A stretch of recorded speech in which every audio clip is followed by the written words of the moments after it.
Olá, nessa videoaula nós vamos abordar o tema mucosa oral. Então, inicialmente nós vamos falar do conceito de mucosa, o que ela significa e os tecidos que acompanham, fazendo uma breve revisão de tecido epitelial e conjuntivo. E isso vai se conectar muito que vocês já viram em aspectos estruturais. E na sequência a gente vai entender os tipos de epitélio que revestem as mucosas da cavidade oral. Então, conceitualmente, a mucosa é uma estrutura que reveste superfícies úmidas. Então, toda região que eu tenho uma superfície úmida, eu vou ter uma mucosa revestindo. Então, não é diferente na cavidade oral. E se eu fizer um cortezinho em qualquer região aqui de mucosa e fazer um aumento, vocês vão ver que é essa estrutura que eu vou visualizar, que ela vai ser organizada em um epitélio. Nós vamos já trabalhar qual tipo de epitélio, um tecido conjuntivo e uma submucosa. Então, vocês vão ver que a gente vai ter, nós teremos essas três grandes estruturas e nessa aula a gente vai tentar entender um pouquinho cada uma delas. Importante conceituar que nas nossas mucosas orais, vocês vão ver que a gente pode dividir em duas grandes partes. Nós vamos ter as mucosas que revestem o vestíbulo oral. Então, basicamente, o vestíbulo oral é toda a região que, quando eu cerro os dentes, toda a região entre dentes e bochecha. Então, vocês vão ver que bochecha, lábio, aqui região de mucosa alveolar, fórnice do vestíbulo, freio labial. A gente vai estudar isso de forma bem aprofundada nas próximas aulas, junto com a professora Michele. Então, toda essa região, quando eu fecho os dentes, que está na região anterior ou no vestíbulo, na região vestibular da nossa boca, é o vestíbulo. E aí, quando eu abro a boca, todas as mucosas que revestem região, por exemplo, de palato duro, palato mole, língua, região sublingual, todas essas regiões compõem a cavidade bucal. Tá? Então, vamos relembrar essas duas grandes divisões que a gente tem dentro da boca. E aí vocês vão ver que cada região, então dentro da cavidade bucal, cada região vai ter um revestimento, assim como na região de vestíbulo. Então vocês vão ver que as mucosas vão variar dentro da nossa cavidade oral. Vamos ter vários tipos de mucosa revestidas por três principais tipos de epitélio. Nós vamos estudar isso na sequência. Mas antes de eu entrar nisso, eu preciso que vocês lembrem e se não souberem, revisitem a matéria de aspectos estruturais para estudar os conceitos de tecido epitelial e conjuntivo, porque aqui a minha intenção não é esgotar esse tema. Tá? Então, eu vou focar para o que me interessa aqui. Então, se você tem ainda dificuldade, volta no conteúdo de aspectos estruturais. E, de uma maneira geral, o que é a mucosa oral? É constituída por dois tecidos. A mucosa são dois tecidos, né? O tecido epitelial e o tecido conjuntivo. Então, se vocês olharem nessa imagem, aqui eu vou ter um tecido epitelial e daqui até aqui eu vou ter tecido conjuntivo. E abaixo disso eu vou ter submucosa. Eu posso ou não ter submucosa. Vocês vão ver que tem algumas regiões na nossa boca que eu tenho, outras regiões que não. Nós vamos estudar isso de forma mais aprofundada. E só relembrando que o nosso tecido epitelial vai ter função, primeiro, de proteger todos os tecidos localizados na boca. Então, vocês vão ver que ele serve mesmo como uma barreira de defesa. E não permitem que a gente tenha a invasão de agentes agressores. A gente tem a função sensorial, então a mucosa oral possui receptores para calor, para dor, para sabor. Então a gente vai estudar a questão das glândulas, das papilas gustativas, e aí vocês vão ver que a gente vai ter essa função sensorial. E também eu tenho a secreção, então eu vou ter nessas mucosas, para que eu consiga manter a cavidade úmida, eu preciso ter glândulas salivares, maiores ou menores, que fazem a umidificação da mucosa oral. Lembrando que um tecido epitelial, ele é um tecido avascular. Então, se vocês olharem nessa imagem aqui, eu consigo observar que o meu epitélio, que aqui está representado em azul, ele não tem vasos sanguíneos. É por isso que quando eu corto meu dedo com uma folha de papel, e esse corte é superficial, o meu epitélio fica cortado, mas não sangra. Quando sangra, quer dizer que eu invadi tecido conjuntivo. Então, eu sempre vou ter, abaixo de um tecido epitelial, um tecido conjuntivo, porque dali que vai vir toda a nutrição. Porque o tecido epitelial é vascular, é organizado com células justapostas, com quase nada de material intercelular interposto. Tá? Vamos lembrar o conceito de um tecido epitelial.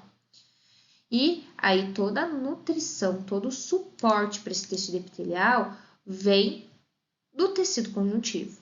Lembrando que a nutrição das células do epitélio acontece por difusão. Então, a gente tem partículas saindo desse conjuntivo e passando por difusão para o nosso epitélio. Tá? Isso é conceito que vocês devem ter visto em aspectos estruturais, lembrando que se isso é uma dificuldade para você, pare esse vídeo e vá reler aspectos estruturais. E aí a gente tem vários tipos de epitélio e aqui nós vamos focar no epitélio pavimentoso estratificado, que é o epitélio que reveste a nossa cavidade oral, então que compõe as nossas mucosas. E para finalizar essa revisão, gostaria de falar brevemente de tecido conjuntivo. Então lembrem, o tecido conjuntivo tem a função de preenchimento. Então, os epitélios como um todo têm a função de revestimento e o tecido conjuntivo de preenchimento. Vocês vão ver que ele vai preencher espaço entre órgãos, vai ter a função de defesa, então eu vou ter células de defesa ali, de nutrição, de sustentação. Veja que a gente já viu vários tipos de tecido conjuntivo, a gente já falou de epitélio, de epitélio, perdão. A gente já falou de polpa, a gente já falou de ligamento periodontal. E se vocês perceberem, todos eram conjuntivos com essa função de preenchimento, de defesa, de sustentação. E por isso que todos são compostos por colágeno. E esse tecido possui poucas células, então eu tenho muita matriz extracelular, vamos lembrar da substância fundamental amorfa, e vou ter muitas fibras, e aí vocês vão ver que tem conjuntivos que tem menos fibras, que é o tecido conjuntivo frouxo, ou quando eu estou falando de um tecido conjuntivo denso, ele vai ter muito mais fibras colágenas. E isso é importante, porque vocês vão ver que na estrutura de uma mucosa, a gente sempre vai ter um conjuntivo sustentando, sendo que a primeira camada vai ser tecido conjuntivo frouxo e a segunda vai ser um tecido conjuntivo denso. Mas já veremos isso, tá? E também ele vai ser muito vascularizado, com exceção de cartilagens, tendões e ligamentos. Então, olhem essa estrutura aqui. Aqui eu tenho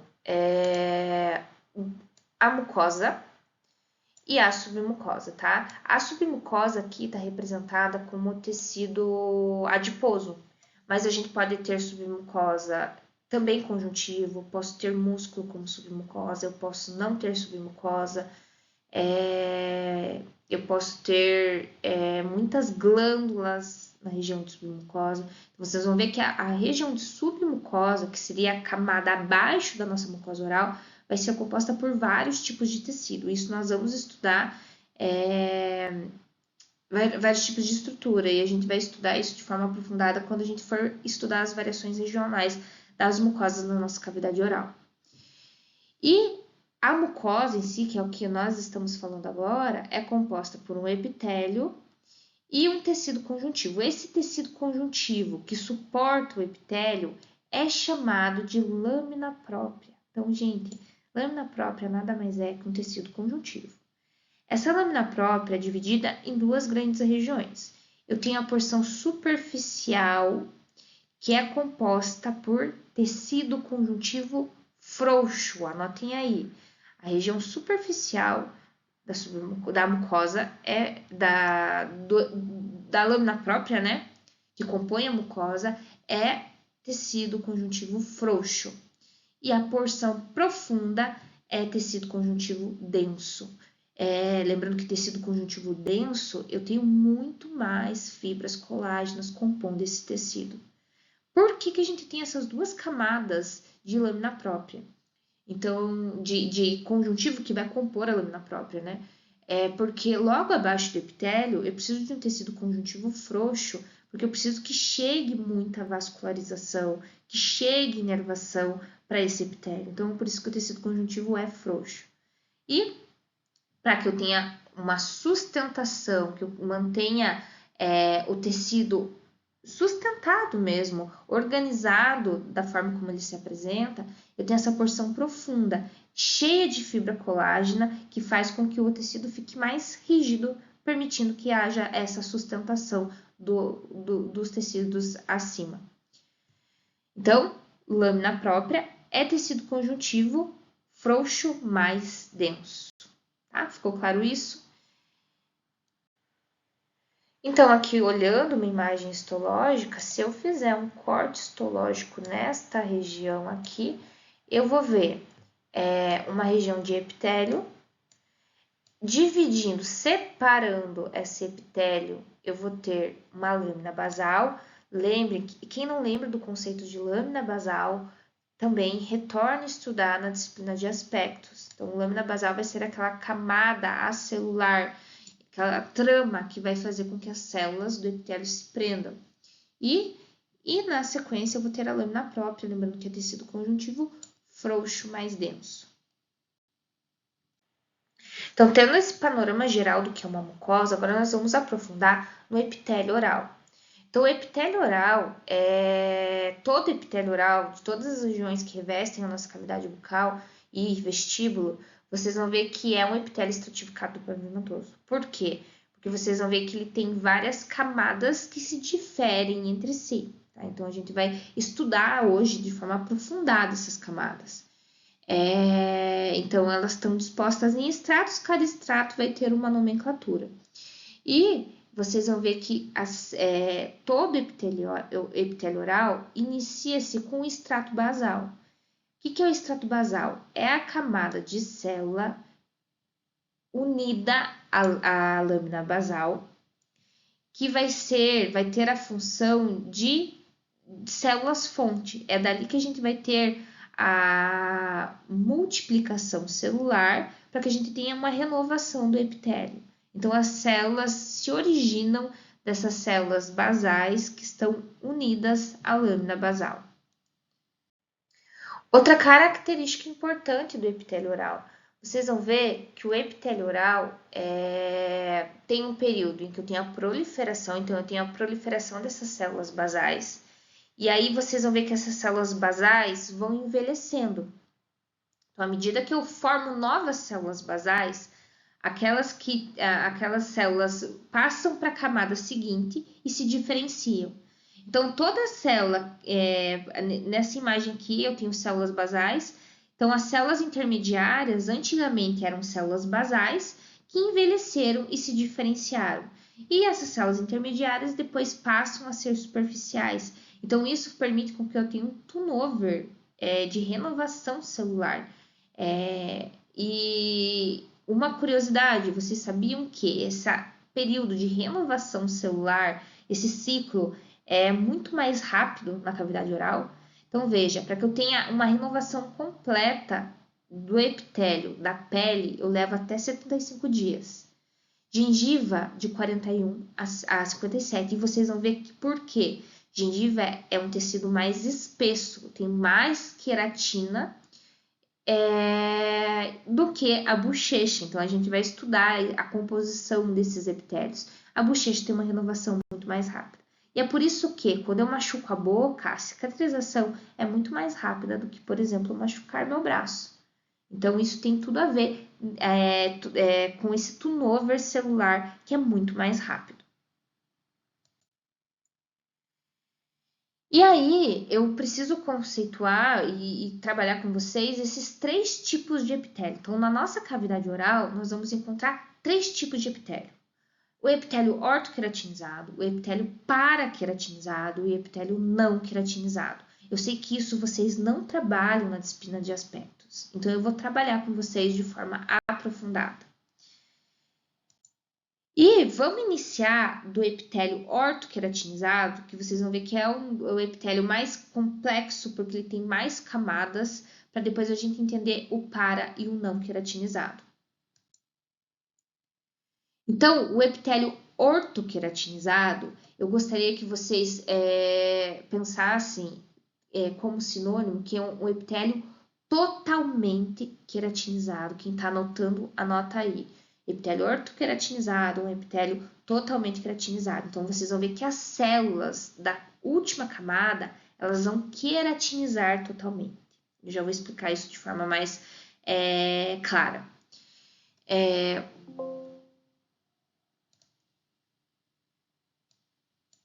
O que eu preciso falar, que eu não falei anteriormente e é importante. Cada célulazinha do meu epitélio, independente da camada que ele esteja, então se vocês olharem, cada quadradinho desse é um queratinócito, tá? Então, o nosso epitélio é composto basicamente, a grande maioria, por queratinócitos. Então, todas essas células são queratinócitos e também por alguns não queratinócitos. Então, se vocês olharem nessa imagem aqui, tem algumas células que destoam, que são diferentes de tudo, que são essas aqui, tá? Então, vocês vão ver que o epitélio oral vai ser, e aqui eu tô falando do epitélio ortoqueratinizado, mas também no para e no não queratinizado, eu vou ter não queratinócitos, e eu vou trabalhar com isso a respeito desse tema com vocês em sala, mas eu gostaria que vocês soubessem que o epitélio é composto por queratinócitos e não queratinócitos, tá? Os queratinócitos da camada basal ou extrato basal do epitélio ortoqueratinizado vão ter aquela função que a gente já falou, vão ter a função de células-fonte. Então, toda a proliferação epitelial vem do extrato basal, tá? Além do extrato basal, no epitélio ortoqueratinizado, nós vamos ter o extrato espinhoso, o extrato granuloso e o extrato córneo. Vamos entender cada um desses extratos. Então, o extrato basal, inicialmente falando, ele é um extrato em que as minhas células são mais cúbicas. Então, percebam que elas têm um citoplasma reduzido. Ela tem 1 a 3 camadas, então o extrato basal tem 1 a 3 camadas. É uma porção germinativa, o que isso quer dizer? É dali que se originam as células, dali que eu tenho proliferação celular. Esses queratinócitos são cúbicos ou colunares. E eu tenho muitas junções intercelulares, porque eu vou ter junção que une uma célula a outra, então eu vou ter desmossomos aqui, e eu vou ter hemidesmossomos, fazendo a adesão dessas células à lâmina basal, tá? Importante, para você não tá claro que um hemidesmossomo ou que um desmossomo, volte a estudar aspectos estruturais. Então, quando as células da camada basal envelhecem, então eu tenho a produção de uma nova camada basal, essas células antigas passam para o extrato espinhoso. Essas células, no seu processo de envelhecimento, elas começam a criar filamentos de queratina. Pensa que, como o nome diz, elas são queratinócitos, então elas produzem queratina.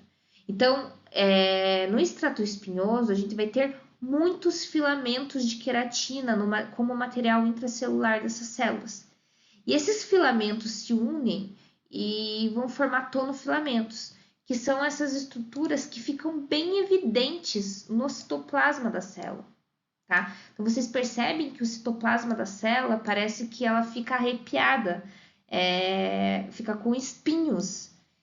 Esses espinhos é que dão um aspecto de espinhoso nesse extrato. E aí é por isso que ele é chamado de extrato espinhoso. Ou também vocês vão ver que esses tonofilamentos, junto com os desmossomos, vão dar um aspecto de dedos entrelaçados, que é os processos digitiformes. Tá? Então, vocês vão ver que ele vai ter esse aspecto aqui. Então, percebam que as células passam de células cúbicas ou colunares para células mais esparramadas, com citoplasma maior, tá? Porque elas vão envelhecendo, à medida que elas envelhecem, elas vão produzindo material intracelular. Isso faz com que essas células vão se apresentando de forma maior. E nesse caso, o extrato espinhoso vai ser uma célula que tem esse aspecto de espinhos mesmo. E aí, como eu estava falando para vocês, esses tonofilamentos que estão aqui, junto com os desmossomos, fazem aquele aspecto digitiforme que eu falei para vocês. Olha essa imagem aqui, mostrando para vocês isso. E aí, isso visualmente para gente, vocês vão perceber que parece que entre as células, então cada célula dessa, se vocês perceberem aqui que eu tenho uma célula, tá? E aqui o núcleo. Então, o espaço entre cada uma dessas células, vocês percebem que parece que eu tenho um monte de risquinho aqui? Estão vendo isso aqui? Esse é o aspecto espinhoso das nossas células, por isso que é extrato espinhoso. Tudo bem? Então, o extrato espinhoso, agora essas células vão envelhecer mais. E aí elas vão ter outro aspecto. O que vai acontecer? Essas células, ao longo da sua vida, vão começar a acumular muito grânulos de queratoialina. O que são esses grânulos? Então, além dos tonofilamentos, a gente vai ter glicoproteínas, lipídios, enzimas lisossomais, que vão ser apresentadas para a gente histologicamente como um monte de pontinhos roxos. Então, esse extrato granuloso vai ter muito pontinho roxo, que vai dar o aspecto da célula como se ela fosse granulosa. Então, cada pontinho desse, imagina que é isso, são glicoproteínas, lipídios, enzimas lisossomais acumuladas ao longo da vida. Então, à medida que ela envelhece, ela vai acumulando. E aí, se vocês perceberem nessa imagem esquemática, esses pontinhos estão representados por esses pontinhos pretos, tá? E eu já vou mostrar uma imagem histológica disso. Antes, eu vou falar para vocês do extrato córneo. Então, as células vão juntando tonofilamentos, grânulos de queratoialina. Então, ele junta tanta queratina dentro da célula, que vocês vão ver que quando essa célula envelhece, ela queratiniza completamente. Isso quer dizer o quê? Ela tem tanta queratina que o núcleo vai ficando espremido, e ele some. Então, a última camada do epitélio ortoqueratinizado é o extrato córneo. O extrato córneo é composto por queratinócitos totalmente queratinizados. Então, vocês vão ver que eu não vejo núcleo nessas células, porque essas células viram pura queratina. Tá? Então, eu não tenho núcleo nem organelas. Deixa eu mostrar uma imagem histológica para vocês disso aqui. Então, só relembrando as camadas, veja que essa camada aqui é a camada basal, tá? Aí, se vocês perceberem, eu tenho a camada granulosa e aí eu tenho um espaço entre essas células. Aqui tá uma imagem pequena, mas eu viria os espinhos. Olha que linda a camada granulosa, pessoal. A camada granulosa é roxinha, com muito grânulo de queratoialina, um monte de pontinho dentro da célula. E, se vocês olharem, a camada acima, eu vejo o esqueleto das células, mas eu não vejo mais núcleo, tá? Então, na camada, no extrato córneo, é onde eu vou ter a queratinização total das minhas células. O epitélio ortoqueratinizado, pessoal, vai revestir aquelas regiões que estão em contato direto com os alimentos, aquelas regiões que recebem muito atrito. Eu vou ter epitélio ortoqueratinizado em língua, palato duro, vocês vão ver que essas regiões que recebem um atrito constante e participam ativamente da mastigação vão ser revestidas por epitélio ortoqueratinizado. Tudo bem? Pessoal, estudem e venham com as dúvidas do epitélio ortoqueratinizado. Em sala, eu vou trabalhar com vocês o para e o não queratinizado. Tudo bem? Para essa videoaula não ficar muito longa. Então, estudem, venham com as dúvidas, porque eu vou partir e você precisa entender muito bem o epitélio ortoqueratinizado para que vocês entendam o para e o não queratinizado. Certo? Bons estudos e até a próxima.